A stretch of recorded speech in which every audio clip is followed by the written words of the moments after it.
Yes sir!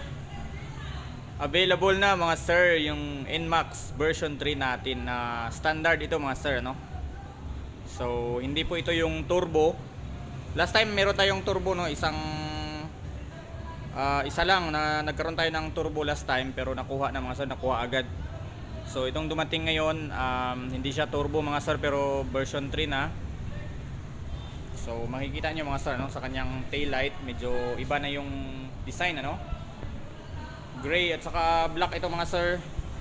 So yun yung napansin ko na nag-iba mga sir. Tsaka itong ano, tingnan natin yung sa old, ano, itong shock nya mga sir. Ayan, no, tingnan natin yung sa old, ano, kung meron. Ito yung old mga sir, kaso wala siya mga sir. Ayan yung old natin, no, yung version 2 na ABS din mga sir. So wala siyang parang ano mga sir, baso-baso kumbaga. So ito yung nagbago, dinagdag nila mga sir, ano, dalawa yan mga sir, kabilaan. Ayan mga sir. Saka yung tindigan niya mga sir, iba na din. Yung kanyang design, ano, parang sa tingin ko parang mas pinaiksi siya eh.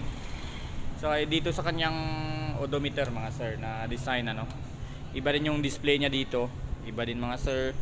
Saka yung sa headlight niya, ayan.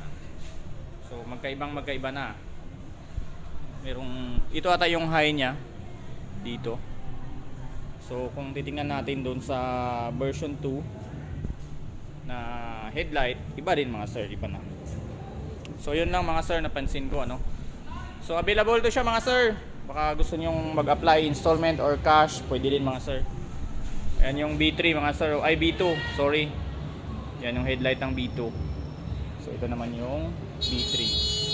Alright, dito lang yan sa Premyo mga sir. Let's go. Visit Premyo lang.